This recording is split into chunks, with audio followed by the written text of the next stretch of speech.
जय श्री राम। आप सभी का जीवन यात्रा में मैं पंडित श्याम भारद्वाज हार्दिक स्वागत करता हूं। दोस्तों, आज का हमारा विषय है काल सर्प दोष। वर्तमान समय में अधिकांश लोग अपनी जन्म पत्रिका अर्थात कुंडली किसी ज्योतिषी को दिखाते हैं तो उन्हें ज्योतिषी के द्वारा यह सुनने को मिलता है कि आपको काल सर्प दोष है। उनमें से कई लोगों का यह सवाल होता है कि काल सर्प दोष क्या होता है, क्या वाकई में काल सर्प दोष होता है और इस दोष से क्या इफ़ेक्ट पड़ते हैं, क्या प्रभाव हमारे जीवन पे आते हैं। तो आइए दोस्तों, हम काल सर्प दोष के बारे में विस्तृत चर्चा करते हैं और जानते हैं कि काल सर्प दोष क्या है और हमारे जीवन पर इसके किस तरह के प्रभाव पड़ते हैं। दोस्तों, काल सर्प दो शब्दों से बना हुआ है, एक है काल और एक सर्प। काल अर्थात समय, हमारे समय पर सर्प का दंश होना अर्थात हमारे समय को रोक देना। दोस्तों, काल सर्प दोष से सबसे बड़ा इफ़ेक्ट ये है कि एक तरीके से हम समझने के लिए सांप सीढ़ी को ले सकते हैं कि ज़्यादातर लोग सांप सीढ़ी का खेल खेल चुके हैं तो उन्हें मालूम है कि किस तरह से मेहनत करते हुए 99 तक पहुंचने के बाद एक सर्प वहाँ रहता है और उस इंसान को, उस गोटी को वहाँ से वापस नीचे लेकर आ जाता है जहाँ से वह शुरू करता है। और वही खेल हमारे जीवन में काल सर्प दोष खेलता है हमारे साथ। जब हम किसी भी कार्य को अपनी मेहनत से, लगन से पूरा करने की कोशिश करते हैं और बार बार कितनी भी प्रयास करें, हम वापस उसी स्थिति पर आ जाते हैं और फिर से एक नई शुरुआत करनी पड़ती है। कभी हमारे अपने हमारा साथ धोखा दे देते हैं, कई बार हमारी कुछ ना कुछ मजबूरी हो जाती है और हमें फिर से पीछे आना पड़ता है और फिर वापस एक नई शुरुआत करनी पड़ती है। मतलब हम जीवन भर संघर्ष करते हुए भी उस जगह नहीं पहुंच पाते जहां हमारा लक्ष्य है।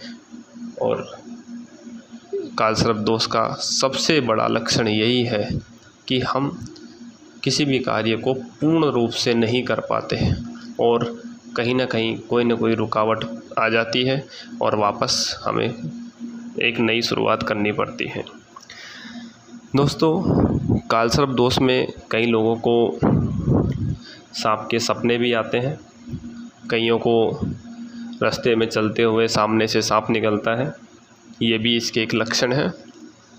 लेकिन सबसे बड़ा लक्षण यही है कि यदि आपकी ज़िंदगी में रुकावटें हैं और बार बार आप अपने संघर्ष को करते हुए अपनी ज़िंदगी में फिर से एक नई शुरुआत करने पे मजबूर होते हो और हर तरीके से कोई भी व्यक्ति आपका साथ नहीं दे पा रहा है, तो समझ लीजिए कि आपको काल सर्प दोष है। ये तो हुआ लक्षणों की बात।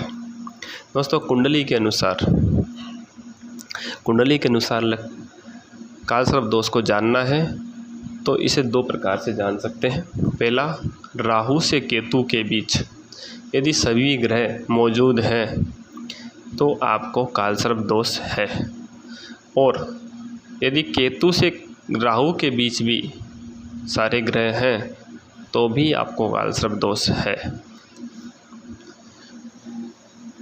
लेकिन यदि एक भी ग्रह इन राहु केतु के चक्र के बाहर है तो आप काल सर्प दोष से मुक्त हैं। यदि राहु और केतु के बीच सभी ग्रह हैं लेकिन चंद्रमा और शनि राहु केतु से बाहर हैं लेकिन एक साथ है तो भी आपको काल सर्प दोष होगा, क्योंकि चंद्रमा और शनि जहाँ मिल जाएंगे वहाँ विष दोष बनेगा, जो कि चंद्र शनि विष दोष के नाम से जाना जाता है।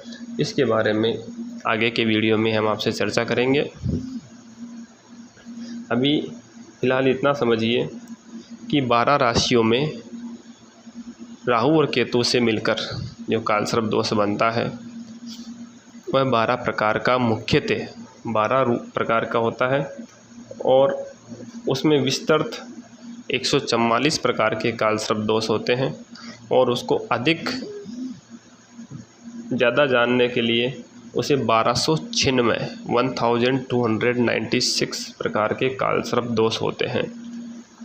दोस्तों, कालसर्प दोष इतने प्रकार के और इतने लक्षणों से युक्त हैं कि आप उनके बारे में जितना जानना चाहोगे उनकी और अधिक से अधिक जानकारियाँ आपको मिलती जाएगी। लेकिन आजकल कई लोगों का ये व्यापार भी हो गया है कि किसी की कुंडली में कालसर्प दोष है या नहीं है, वो आपको कालसर्प दोष बता देंगे और एक शांति के रूप में, विधि पूजा के रूप में आपसे एक मोटी रकम छीन लेंगे। तो थोड़ा सा सावधान रहिए। कालसर्प दोष को जानने की कोशिश करिए कि कालसर्प दोष तभी होगा जब राहु से केतु या केतु से राहु के बीच में सभी ग्रह मौजूद हैं। यदि इनसे कोई भी ग्रह बाहर है तो आप कालसर्प दोष से मुक्त हैं।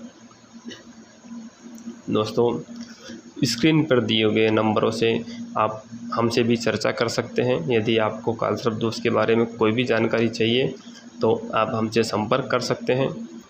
कालसर्प दोष के निवारण के बारे में अगले वीडियो में आपको इसकी विधि विधान और घर पर रहकर किस तरह से इस कालसर्प दोष से मुक्त हो सकते हैं और क्या विशेष इसकी पूजा होती है, कहाँ पूजा करवानी है, किस तरह से कालसर्प दोष का निवारण होगा, इसका विस्तार जानकारी आपको अगले वीडियो में मैं जल्दी ही आप तक पहुंचाऊंगा। तब तक के लिए ओम नमः शिवाय, जय श्री राम, जय हनुमान।